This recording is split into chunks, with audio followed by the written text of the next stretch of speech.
Hey, thanks for joining me. This is an interesting one, a long time coming. Not the characters or the concepts or the story, but the artist. Controversial. For some of you, as far as I know, Greg Land is still working, I guess. I guess I don't know that. I guess I don't. He had a big run for several years, and he got engulfed in some controversy from the fan base. And if you don't know, you might, maybe this will be something interesting for you. But I was digging through my books and I found this series, The Phoenix Endsong. It's a 5-issue series and I'm missing book 3. I might have it. I couldn't find it. I'm not super interested in the story. There are some elements to the story that we will definitely discuss as we kind of flip through these, but it's more of the art that I'm here to talk about. If you follow my channel, besides talking about comics, besides just talking about this comic is awesome and this shot is cool, I tend to talk about the choices and techniques as I understand them for the art itself, because I do draw, and most of you who follow me know that, but some of you maybe don't. I've got a little bit of a quote-unquote fan base, some people who followed along and chat with me in the comments and follow me on Instagram, and when I do my live streams and I draw, you see that I'm drawing. I work on my own comics. I pencil, I ink, I create, I write. I'm just an enthusiastic amateur. I ain't nobody. I'm no professional. I've never worked with anybody in a professional capacity. It's just me as a guy making my own books, doing the best I can. But I'm 47 now, and I've been doing this since I was 16. So, whenever I read comics and see interviews on artists, and, I'm always reading up on techniques, how things are done. I'm trying to learn as much as I can. So when I talk about how art is done, no one needs to listen to my opinion on anything, but I have some kind of insight to it. Like, not a lot of other reviewers, there's a lot of reviewers out there that do the same kind of thing that I do, but sometimes they're just people who just love comic books, and that's fine, but I actually draw and create, and so I speak on this type of stuff from an artistic perspective. It's one of my favorite things, especially when I get to talk about some of my favorite artists out there. And this Greg Land guy, he's an interesting one. And we're going to talk about why and what the kind of controversy is with his work, and whether or not there's kind of an opinion and there's kind of an ethical, objective truth. And we'll talk about both. But Phoenix Endsong, these were made in, when were these made? 2004? So, first off, I was reading X-Men off and on at the time. I don't blame Marvel for digging up Jean Grey's corpse 1,000 different times and fucking her 3 ways from Sunday and bringing back the Phoenix concept over and over and over, because it's so famous. They're going to keep fucking with it.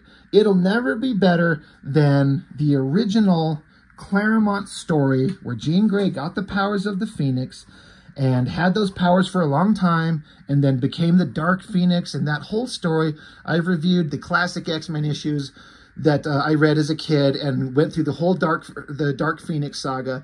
I love them. It's so well done. It's the perfect story to the Phoenix and Jean Grey and who and what she is.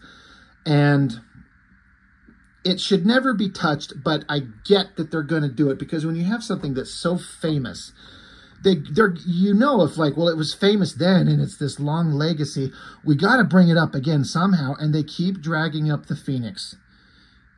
And it's kind of like, it's the one example that comes to my mind immediately, because I'm a nerd, of course. I'm a big fan of Star Trek. Specifically, I grew up 1987, Star Trek: The Next Generation. I was 10 years old, and so I grew up with that show. Love it, love it, love it. In a middle episode of season 2, the entity, the alien god being Q, sends the Enterprise into a far distant part of the galaxy where the crew runs into this cybernetic zombie creatures called the Borg. And we had one episode, and they were so freaky and odd and weird and overpowering that the Enterprise crew was going to lose unless Q saved him, which he did at the last moment and got him away. And so it was just a one episode thing. Scary, weird. And then the season ender of season 3 brought the Borg back and had a big, great two-parter in one of the, if not the best episodes of Star Trek ever. The point being is that you have this ominous, horrible threat called the Borg, and you have one great story, and then you end it. And everyone's like, that was so good. What's going to be the next story with those villains? And it's like the Phoenix story. You have the Jean Grey story from Chris Claremont back in the day, a perfect story.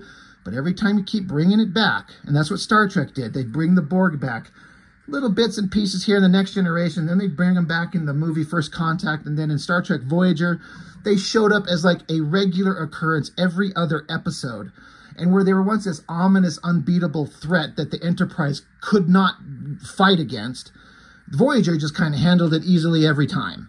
And so it diminished the intensity and the scariness of the Borg. It made them less threatening and less interesting, and to the point where I'm like, put the Borg away and never touch them again. That's the same thing with Phoenix.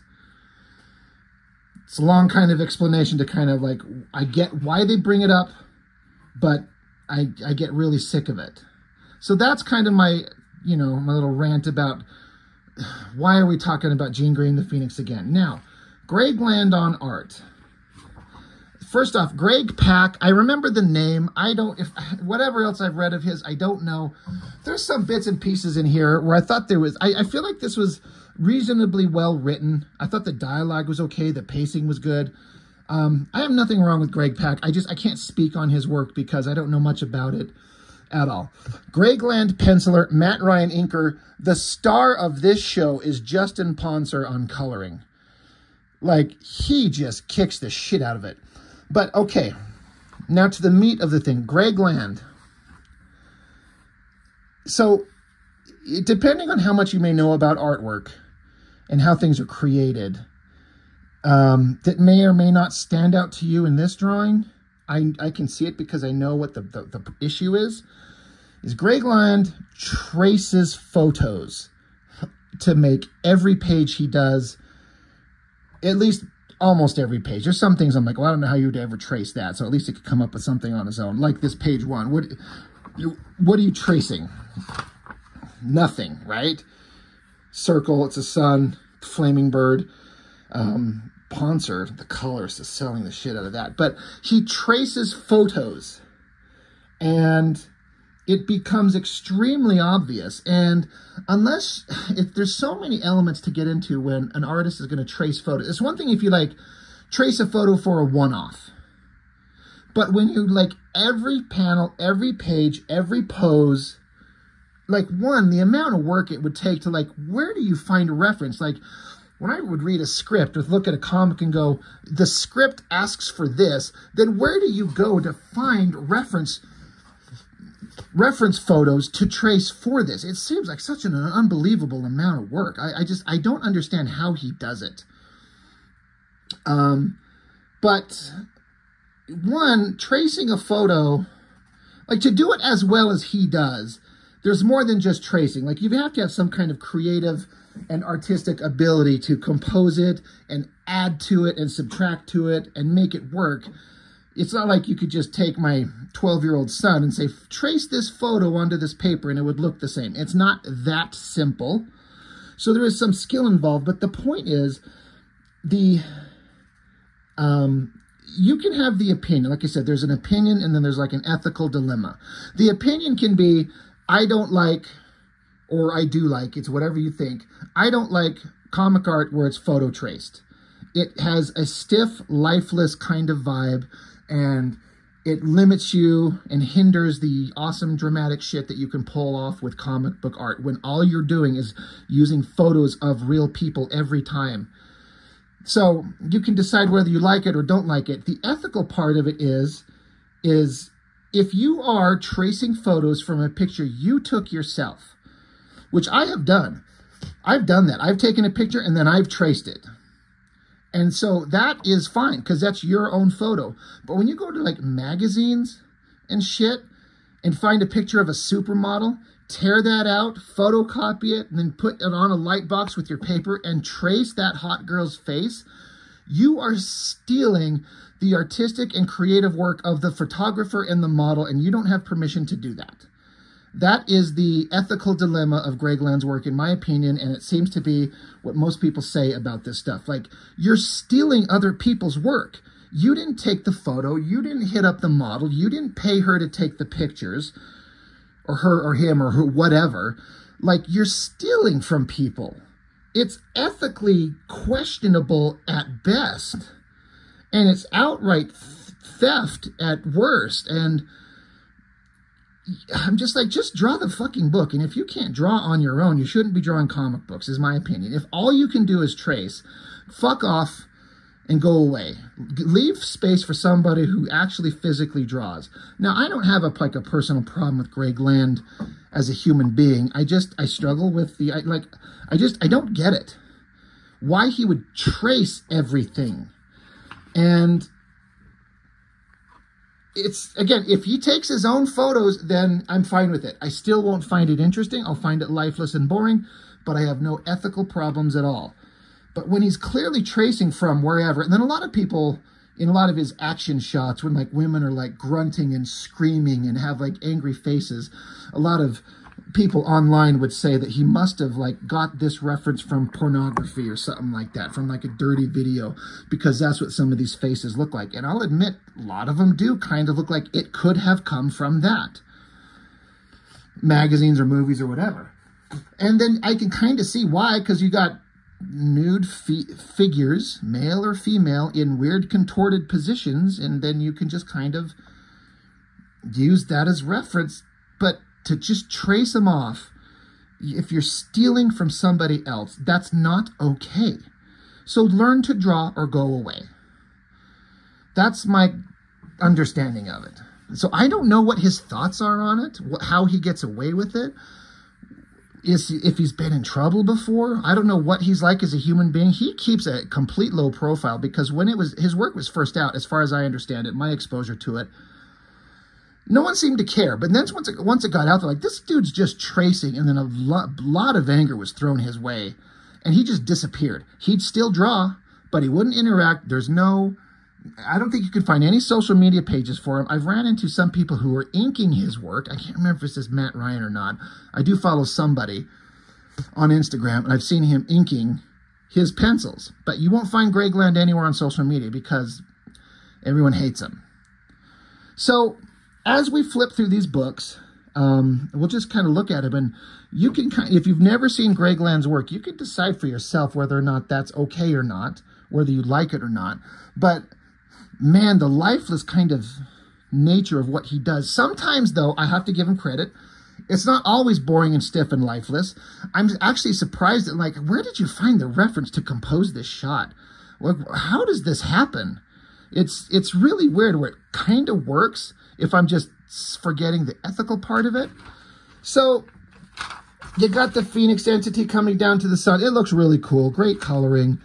The Shi'ar, I guess. They're searching for Jean Grey. If you know the Phoenix saga in X-Men, that the Shi'ar were going to take out the Phoenix entity. I don't know what's going on here. But basically, it cuts from... anyway, it just cuts to as they travel off into space, and we cut to a... Like, is it even tracing forest shots? Like, you can't look at a picture of a forest and just fucking draw it. I don't know if he traces these. But then here's like a start. Here's Wolverine. I mean, it sort of looks like Wolverine. It only looks like Wolverine because of his hair. But he looks like 20-year-old Wolverine. He looks young. And that is not what Wolverine looks like. Wolverine has been around for 1.5 centuries. Now, again, his healing factor keeps him young. His age is impossible to determine, blah, blah, blah. This is a choice to make. I get it. But I'm like, it's not Wolverine. So there's little sparky things zipping around. He's looking around. He hears a voice talking to him. But look at this shot. I mean, I imagine you could find just this face and trace that off. And then you can add the hair. I mean, he has to add some of this stuff, right? The guy, like I was saying before, the colorist, Justin Ponser, he is the one that makes this shit work. In fact, there's some bits of this artwork as I look at it. I mean, I don't know what kind of computer technology was available at the time, but there's places where I've seen computers take photos and then you run them through some basic filters, and the filter tries to just take a photo and pare it down to just black and white lines. And so it makes really weird chunky shapes in hair and like grass and stuff like that. And there's all kinds of stuff in this that I look at that, I'm like, that's what this looks like. It looks like it was run through a computer filter and they just adjusted the values, and that's what we're looking at. So I sometimes wonder if that's the case. We'll see as we go. Controversial opinion, pause the comic review.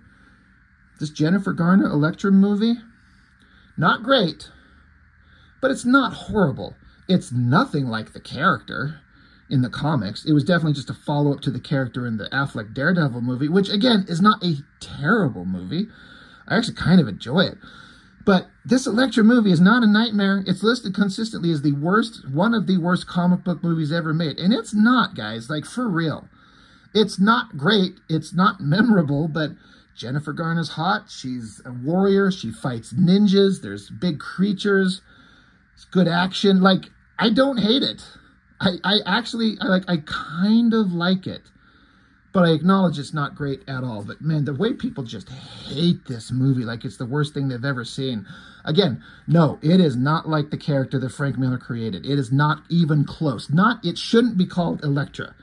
If it was Jennifer Garner is Warrior Babe, people would probably be fine with it. I don't know. Anyway. So you got these other characters, the Stepford Cuckoos, I think they are, that Grant Morrison introduced. Who cares about the story? But like, look at this. It's like it's a nice drawing, but I'm like, there's something that's like different. I'm like, it's because it's traced. It's weird. I remember talking to a guy who owned the local comic shop 10 years ago or something like that, and I was there with my brother John, and we were kind of talking about Greg Land, and this comic shop guy is like, what are you guys talking about? What's your guys' problem with Greg Land? And we're like, don't you know the controversy about him? And he's like, what controversy? What are you talking about? And so we kind of explained to him without being judgmental, like, fuck this guy, he does this. We're like, the question is that he photo traces everything he does. And he's like, I didn't know that. I just thought he created beautiful artwork. And so, you know, there's just a guy who he wasn't thinking about it. He wasn't trying to put any kind of thought into it. He's just looked at the art and thought it looked good. And if you don't know the photo trace element and just looked at this, you'd be like, this shit looks good. So that's the question, you know. Look at the way, like, I wish I could take these and see what the black and white look like. Because look at those weird chunky shapes in her hair. Like, try to imagine the lines that the inker Matt Ryan had to put down for that. It's such weird, abstract-y shapes that, you know, did Greg Land trace those in pencil? And then this is what Matt Ryan, because Matt Ryan's not adding anything to it. Like, he's not adding his own flair. He is copying hyper photorealistic as close as he can, because you could do all kinds of things with the hair, but they just leave it exactly as the photo trace is. And so I don't know if it makes sense what I'm saying. I would die to be able to see the black and white on these, because they're so, like, just looking at what the ink lines must be like. And there's some places where there's like pencil shading in it too. This is one that I'm like, well, I don't know how you photo trace Beast. I don't mind that shot of him there. And again, the coloring, he just kicks ass there. And that shot of Beast's face, this is Kitty Beast, not Ape Beast. I like Ape Beast 1,000 times better than Kitty Beast. And so this is an error. Like, he was an interesting character. Like, Beast didn't become uninteresting because he mutated into a cat version. I just don't care for it as much. Again, fantastic coloring. The compositions of the shots are all fine. Everything reads clearly. Again, it'd be so interesting to see, like, the colorist is blending and blurring the line between the dark shadows where the ink line stops and where the coloring starts. In fact, it almost looks like there's some pencil smudge in there that you can't really probably see on the camera. So it's just really interesting stuff like this, like, you know, that totally traced. Again, the black and white on this would probably look really interesting because they look like very believable human figures. But I lose respect for the guy because drawing a human figure is fucking hard. It is not easy to do. And if you're sidestepping learning how to draw the human figure by just tracing, then kind of fuck you, dude. Like, fuck you. You put in a lot of work to compose these shots, to find the reference. You might have to blow it up on a photocopy machine to fit the large panel, to find the exact shots, probably pulled from different sources, to trace, to put into a... There's a lot of effort involved, but you're not doing the effort of learning to draw. I mean, Cyclops, I mean, he's always drawn as a muscular guy, but when you make it so photorealistic, he starts looking like a bodybuilder and it starts looking weird. It's a weird thing. Like, if you drew comic book proportions, if there was Jim Lee or Rob Liefeld or Mark Silvestri, he'd be just as buff, probably. But it doesn't look so weird when it's so realistic. I mean, again, these are all, just on their own. If I were to go hand this comic to my roommate and just ask her, like, just tell me what you think of the artwork, I am 100% certain she's like, it's beautiful. It looks great. Coloring's neat, realistic expressions. This guy's really talented. I know that's what she'd say. But we're looking at, like, a drawing like this is complicated to do, to, like, have her head laying on his shoulder there and get those figures, like, lying together. It's tricky. And then in composition shot, going through the whole history of, like, when Jean and Scott first met each other, she became the Phoenix. There's that classic shot from the Claremont era when they're sitting atop that desert mesa, like that. They're out in the desert and there's those big formations of mountains with the flat top, and she takes off his visor so he can see her with his own eyes, and you got the sun in the distance. The final shot of the Jean and Scott fighting the Shi'ar. They got married. You know, it's going through the whole history of who Jean Grey is with Scott. Like, again, as a composite shot, if you don't know anything, you're like, that looks great. So, it's a complicated thing.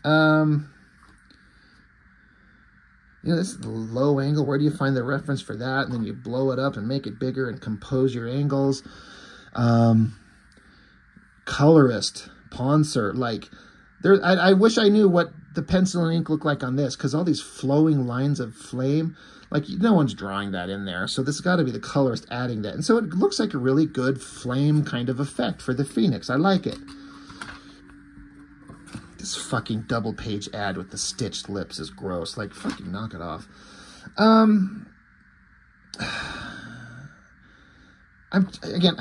read the story, but I can't really remember what's going on. It's like, metaphorically, Jean Grey is like pulling her corpse out of the ground like she's dead. But then there's this, I don't know who this is versus the corpse of Jean Grey. This shot of her rotting, but then, like, back to flesh. This shot, I mean, again, if you don't know, it looks good, but the weird chunky shapes in the hair for the inking, like, I would really like to see what the black and white looks like. I know I've said that already, but sometimes I'm just like, is this just some kind of computer filter? There's Wolverine again. Kind of looking like him. This shot of him running through the forest, that's kind of good. Coloring is so amazing. I just love it. You're always going to make me stop and be kind of happy when there's, like, a naked girl. I mean, yeah, I'm a pig like that, right? Good, you know, the expression on her face is good. See, look at, how do you ink that? Look at these weird, abstracty shapes. You could just draw lines in there. The color's the selling this. I'm sorry. I know I'm just repeating myself over and over and over.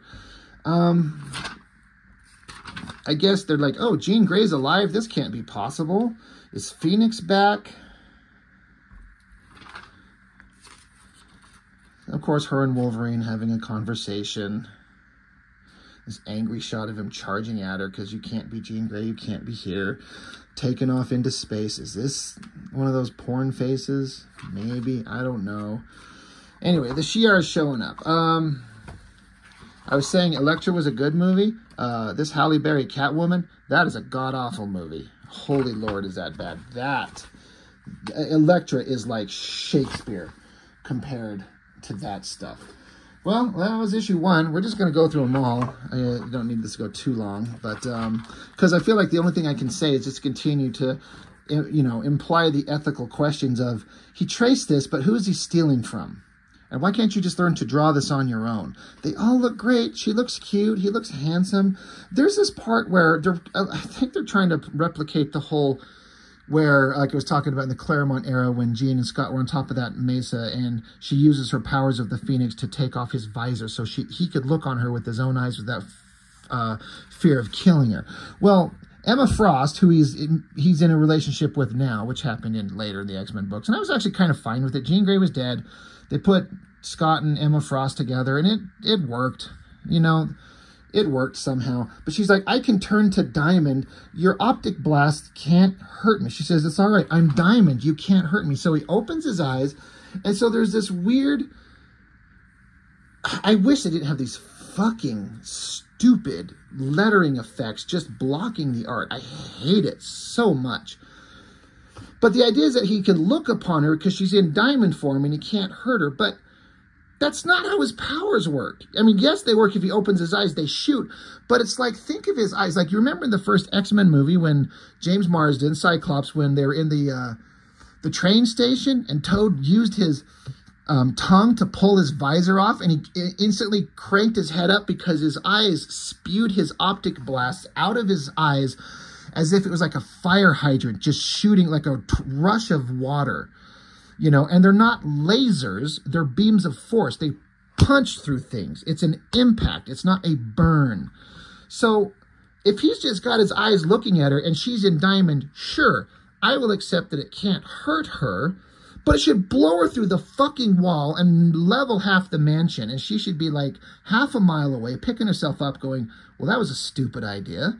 I get what they want to see each other. And it's kind of visually kind of beautiful in a way. With the coloring, the way she's just like, he's firing his hot red load all over her face, neck, and chest. And she's into it, you know. She's like, fire more loads onto me. And then they make out. Like, I get the idea, but that's not how his fucking powers work. So... fuck me, I guess, right? Fuck them. They did. See, that's probably straight from, I mean, it could be just a sexy screenshot from a movie. It doesn't necessarily have to be some kind of like adult programming that they get that from. But it could be. I don't know. It's well done. Drawing people kissing is hard. Scott's hard right there. You can tell, you could betcha. But that is 100% traced. I mean, it's all traced, right? It's all traced. But... you know, they got a relationship. He can just shoot his eyes into her diamond form. It's fine. Then Wolverine, again, this is not the first time he's like creeped in onto Scott banging his girlfriend, whether it's Jean or Emma or whatever the fuck. Like, Cyclops should just blow his ass out the window. That's kind of an okay shadow drawing. I wonder where he gets that from. It's just like a shot of a wrestler or something. That shot looks very familiar. He looks like... I've seen that face. Is that Nick Lachey? That musician that no one's ever heard of in years, if anyone even remembers. But they're Jean Grey's back. Her body is risen again. And they're like, oh my God, she's back. And Kitty Pryde's there. The relationship between Kitty Pryde and Emma Frost was actually really funny in the comics because Kitty doesn't trust her at all. And Emma was just kind of a bitch to her, but they're on the same team. All harkens back to the Hellfire Club when Kitty was first introduced to the X-Men. It works. So the characterization was really good, but again, trace, everything's traced. That shot of the jet is traced. I don't care about that, even though that goes against my own ethical dilemma. Like, that's a shot that someone else took and you trace off the jet. I guess if you do it one time to get a jet right, that's fine. But when literally every image you do, every one... is traced from someone else's stuff, like, she's supposed to be pointing at something shocking in the sky, like, oh my God, that direction, then he fires, but the expression is weird. I guess Jean Grey's there. They knock her down into this tub. They lock her away. Whatever's going on. I don't fucking know that terrible ad again. And then there's this guy. I forget this Quentin something. I remember the character, and he was supposed to be really threatening and creepy, but I forget who and what he was. Storm shows up. I remember this outfit she was in. It's kind of nice. It's kind of a nice balance between a new design and an old design. Nothing beats the classic Storm outfit, even though it showed a ridiculous amount of skin. Not a bad shot, but again, it's all... I trace it off. Alien spacecraft coming through the sky. I can't tell you how much I love the coloring. I know I've said it several times. Justin Ponsor, didn't he die? I know a colorist, a really good colorist, passed away a couple years ago, and I want to say it's him. God, he's just amazing.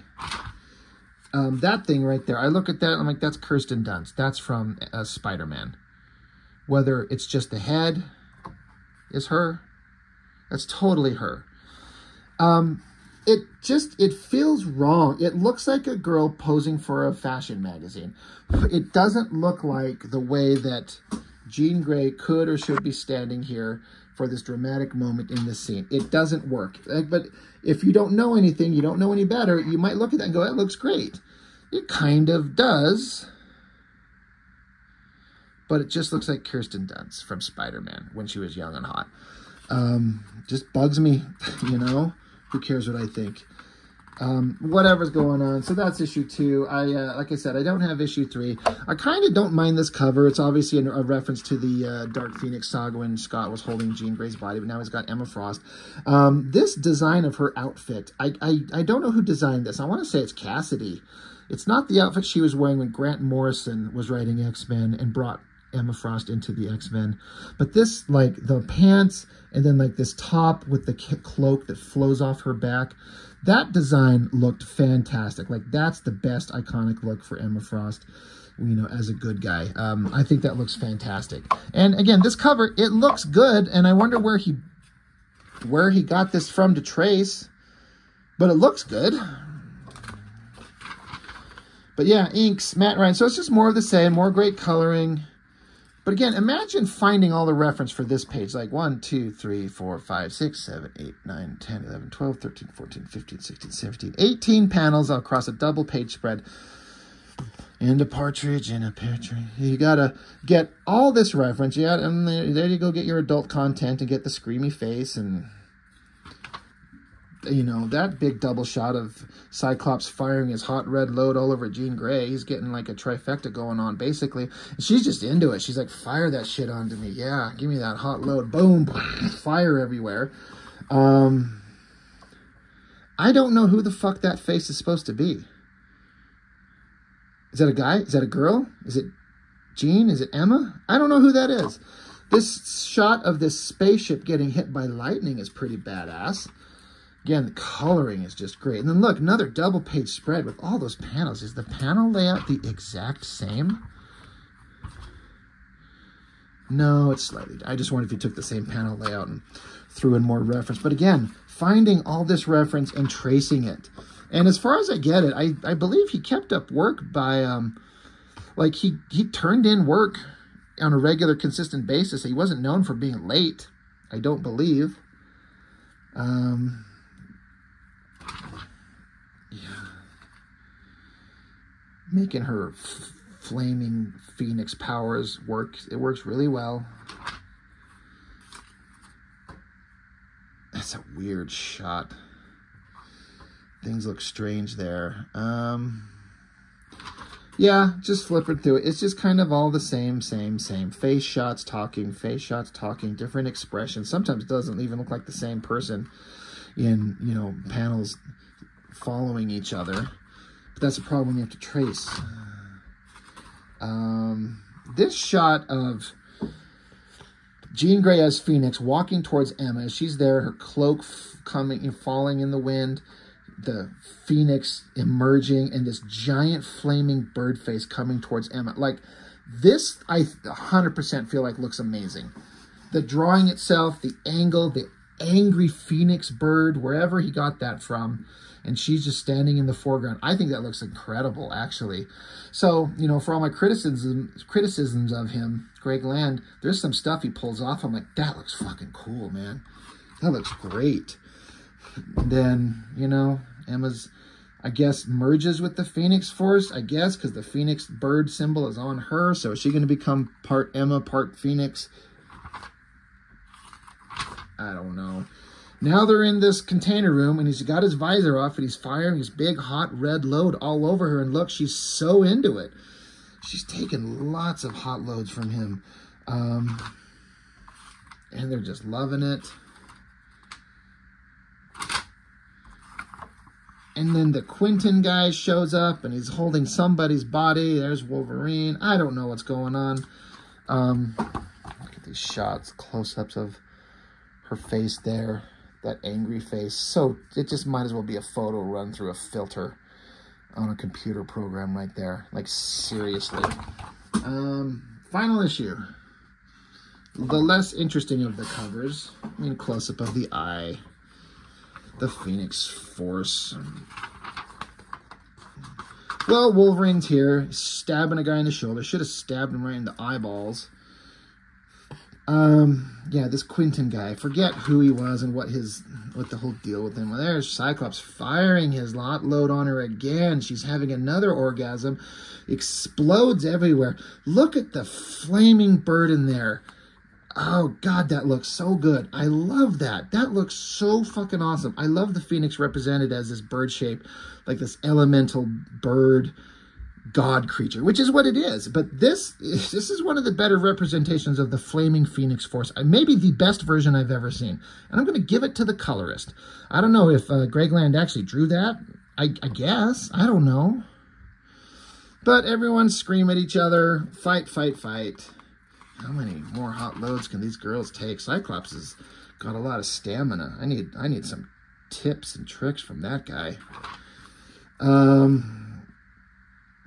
It's funny to, like, you know, 2-3 issues later, this Elektra movie, when it was advertising the movie, now they're like, it's already on DVD because it bombed so bad. Just more tracing of the faces. This shot of, like, the dead corpse and being brought back to life, that looks pretty good.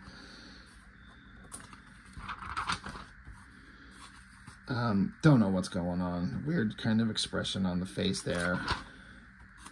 I guess Emma and Jean, were they merged into one, or is it just Emma's got the Phoenix power, so now she's got the... I don't know. Again, I should read this, but I'm not going to. I don't care. That's an interesting shot. The snow... Again, I keep saying I wish I could see the original black and white artwork, because that snow almost looks all digital. Like, there's some digitalness going on there besides the coloring. I don't know. It would be really interesting to see that. That's an interesting shot. I mean, well drawn. Because it's traced, it's well drawn. A lot of screamy faces. Screamy face Logan. So they try to reach inside Jean Grey, I guess. She's crying tears, and she's going to become something. And they're like, hey, remember us. Remember who we are. So you get a big double-page spread of the current team, and there's a bunch of shots of the X-Men past, present type stuff. It's cute. Warren Worthington looks so fucking weird. That is so odd. He's so giant in his upper body and that face. Wolverine's body, look at him here. Like, where is his lower legs? Like, pelvis comes down, knee is here, so leg would be down under the snow. I don't know. Like, it's a touching thing. I appreciate the story element of her, like, trying to make Jean Grey remember her humanity. This is your family. This is your team. These are everyone who loves you in varying degrees. This is us, the X-Men, as we are now. This is who we've always been here. But tracing this shit, whatever she's doing, and I can't get over how bad Angel looks. That looks just awful.